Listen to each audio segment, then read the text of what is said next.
नमस्कार मित्रांनो, मी ओमकार. मुख्यमंत्री माझी लाडकी बहीण योजना ही योजना नुकतीच चालू झालेली आहे. तरी या योजनेचा फॉर्म कसा भरायचा आहे ते आपण पुढील प्रमाणे पाहून घेऊ. मुख्यमंत्री माझी लाडकी बहीण या योजनेच्या 2 पद्धती महाराष्ट्र सरकारने आपल्याला सांगितल्या आहेत. त्या 2 पद्धती म्हणजे नारी शक्ती दूत ॲप. या ॲपमधून तुम्ही ऑनलाईन पद्धतीने फॉर्म भरू शकता. जर तुम्हाला ऑनलाईन पद्धतीने फॉर्म भरायचा असेल तर नारी शक्ती दूत ॲप हा ॲप तुमच्या मोबाईलमध्ये इन्स्टॉल करावे लागेल. यामध्ये तुम्हाला तुमची डॉक्युमेंट, तुमची माहिती, तुमचं गाव जे काही आहे ते सर्व तुम्हाला त्यामध्ये डिटेल्समध्ये भरावे लागते. दुसरी पद्धत आहे ती म्हणजे ऑफलाईन फॉर्म. ज्या महिलांना ऑनलाईन अर्ज करण्यासाठी अडचण येत असेल त्यांनी अंगणवाडी सेविका, ग्रामसेवक यांच्याकडून तुम्ही फॉर्म भरून घेऊ शकता. तर आज आपण माझी बहीण लाडकी योजना या योजनेचा फॉर्म ऑफलाईन पद्धतीने कसा भरायचा ते आपण या व्हिडिओमध्ये पाहून घेणार आहोत. चला तर या व्हिडिओला सुरुवात करू.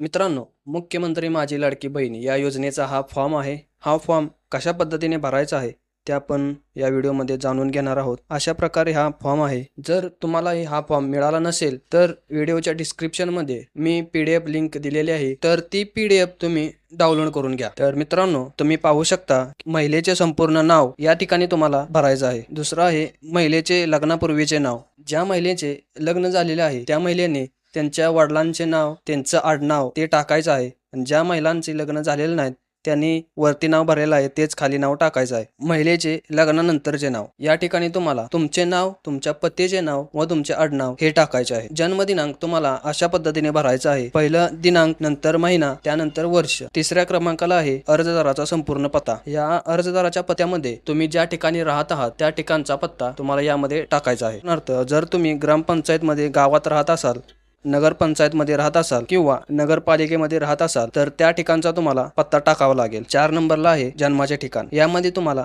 जिल्ह्याचे नाव टाकायचे आहे, गावाचे नाव किंवा शहराचे नाव, तुमचा जन्म कोणत्या ठिकाणी झालेला आहे, ग्रामपंचायत, नगरपंचायत किंवा नगरपालिका त्यापैकी मुद्दा हा पुढे भरायचा आहे. 5व्या नंबरला आहे मोबाईल नंबर. जो तुमचा चालू नंबर आहे किंवा आधार कार्डला लिंक नंबर आहे तोच नंबर या ठिकाणी तुम्हाला टाकायचा आहे. 6 नंबरला आहे तुमचा आधार कार्ड. आधार कार्ड नंबर या ठिकाणी तुम्हाला टाकायचा आहे. की जर तुम्ही शासनाच्या इतर विभागामार्फत राबविण्यात येणाऱ्या आर्थिक योजनेचा लाभ घेत असाल तर तुम्हाला इथे होय किंवा नाही करायचं आहे. जर तुम्ही लाभ घेत असाल तर दरमहा किती रुपये मिळतात तेही या ठिकाणी टाकायचं आहे. उदाहरणार्थ 1000 रुपये, 500 रुपये, 1500 रुपये कोणती रक्कम तुम्हाला महिन्याला भेटत आहे शासनामार्फत ती तुम्हाला या ठिकाणी टाकायची आहे. 8 नंबरला आहे वैवाहिक स्थिती. या ठिकाणी तुम्हाला वैवाहिक स्थिती टाकायची आहे. जर तुमचा विवाह झाला असेल तर विवाहित टाका. जर तुमचा घटस्फोट झाला असेल तर घटस्फोटित टाका. किंवा जर तुम्ही विधवा असेल तर विधवा असे तिथं मेन्शन करा. किंवा परित्यक्ता आहे तर परित्यक्ता असे मेन्शन करा. किंवा निराधार आहे तर निराधार असे मेन्शन करा. वैवाहिक स्थिती झाल्यानंतर तुम्हाला बँकेच्या डिटेल्स द्यायचे आहे. त्या डिटेल्स कोणकोणत्या द्यायच्या आहेत ते पुढील प्रमाणे पाहून घेऊ. तुमचे ज्या बँकेत खातं आहे त्या बँकेचं नाव इथे टाकायचं आहे. नंतर बँक खातेधारकाचं नाव टाकायचं आहे. बँक खाते क्रमांक मेन्शन करायचा आहे आणि बँक खाते क्रमांकाचा IFSC कोड जो असतो तो तुम्हाला या ठिकाणी टाकायचा आहे. जर तुमचा आधार कार्ड क्रमांक बँक खात्याला जोडलेला आहे होय करा, किंवा बँक खात्याला जोडलेला नसेल तर नाही करा. पुढील 11वा मुद्दा आहे नारी शक्ती प्रकार. नारी शक्ती प्रकार म्हणजे तुम्ही कोणत्या खात्यात कामाला आहे, अंगणवाडी सेविका आहे, अंगणवाडी मदतनीस आहे, पर्यवेक्षिका आहे, ग्रामसेवक आहे, वार्ड अधिकारी आहे किंवा सामान्य महिला आहे. हा नारी शक्ती प्रकार तुम्हाला मेन्शन करायचा आहे. 12वा प्रकार आहे कोणकोणती कागदपत्रे तुम्हाला यासोबत अपलोड करावी लागणार आहे ते पुढील प्रमाणे पाहून घेऊ. 1 आधार कार्ड, 2 आदिवास किंवा जन्म प्रमाणपत्र, 3 उत्पन्नाचा दाखला, 4 अर्जदाराचे हमीपत्र, 5 बँक पासबुक, 6 अर्जदाराचा फोटो. ही डॉक्युमेंट तुम्हाला या फॉर्म सोबत अपडेट करावी लागणार आहे. या अर्जामध्ये आपल्याला एक टिप दिलेली आहे, ती टिप आपण पाहून घेऊ. अर्जदाराने सदरचा अर्ज पूर्ण भरल्यानंतर अंगणवाडी सेविका यांच्याकडे अर्ज देणे बंधनकारक आहे. पुढच्या पेजवर आहे अर्जदाराचे हमीपत्र. या हमीपत्रात तुम्हाला बरोबर अशी खूण करायची आहे. हे हमीपत्र तुम्ही तुमच्या सोयीनुसार, तुमच्या डॉक्युमेंटनुसार भरू शकता. हे हमीपत्र भरून झाल्यानंतर तुम्हाला या हमीपत्रामध्ये तुमची सही करायची आहे. अर्जदाराची सही या ठिकाणी तुम्हाला सही करायची आहे. अर्ज भरून झाल्यानंतर तुम्ही या अर्जाची पावती तुमच्याकडे घ्यायची आहे. उदाहरणार्थ, जर तुम्ही हा अर्ज ग्रामसेवक किंवा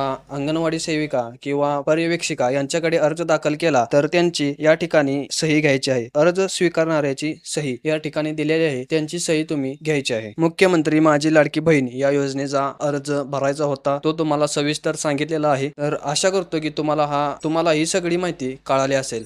जर तुम्हाला कोणताही अजून डाऊट असेल तर तुम्ही आम्हाला कमेंटमध्ये नक्की सांगा. व्हिडिओ शेवटपर्यंत पाहिल्याबद्दल धन्यवाद.